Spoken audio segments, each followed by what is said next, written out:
All right, coming from Garrett Berry here. Could AQ give us the rundown of the life of an NFL journeyman?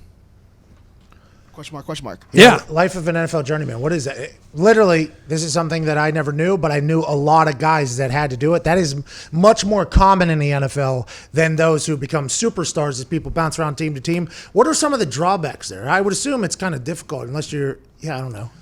I've been very fortunate. I've been very fortunate because I've been on 6 different teams, but I've really only had 3 coaches or 2 whatever it is, over the time of that thing. But a lot of times, if you go on 5 or 6 different teams, you have 5 or 6 different coaches, 5 or 6 different systems, 5 or 6 different cities you got to kind of get newly accustomed to, plus figuring that whole thing out. But I mean, for me, it's been pretty solid just because I've been able to, every time I've moved teams, I've gone to familiarity, right? So how many times have you been cut?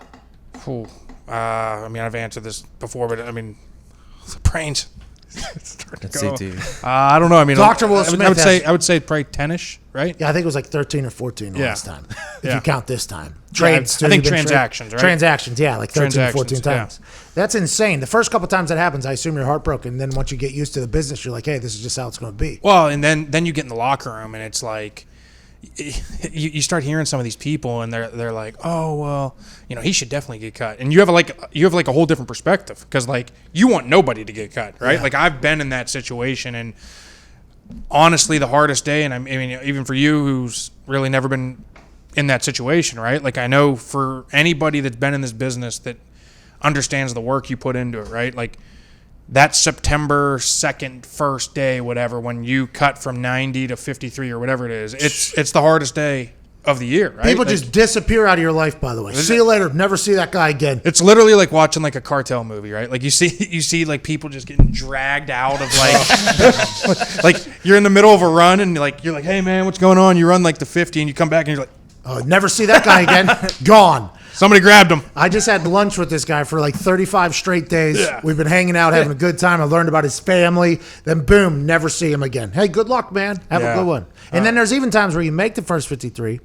Then 3 days later, somebody else gets cut from another team. Then all of a sudden, you're gone. So you think you're safe. Monday, Tuesday comes around that first week. You're like, oh, I made the team. Everybody's like, congratulations. Like, we're happy for you. You made the squad. And then Tuesday or Wednesday comes around. It's like, hey, by the way, somebody just got fucking freed up from the Packers. So I'm going to need you to get the fuck out. And then let me take it a step further from that, because then those people, after they get through week 1, they think they're great, but people don't understand the business of the NFL.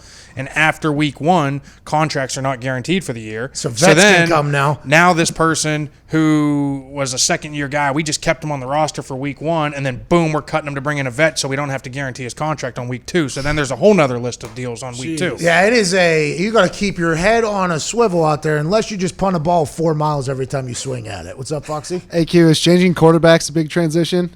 So it's just, the only thing that's different about it is just understanding what they want done. They're very finicky people. Hey, you heard about Tom? Tom puts actual towels down people's pants. Oh yeah, no more ass sweat. That's insane. I didn't know that happened. Did any other quarterbacks do anything like that? No, I mean nothing really like that crazy. But it's just everybody wants something done differently, right? Like somebody's like, hey, listen, you control the mic point and how we're gonna kind of roll protection. And then other guys are like, listen, I got full Trump mode. You make the call quick. Just make it quick. So if I like something else, I can change it. Or what would you prefer?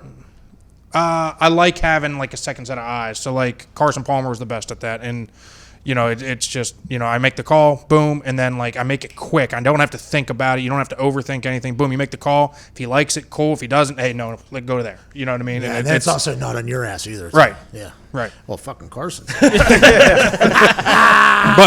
But as we all know, quarterbacks never make mistakes. Bingo.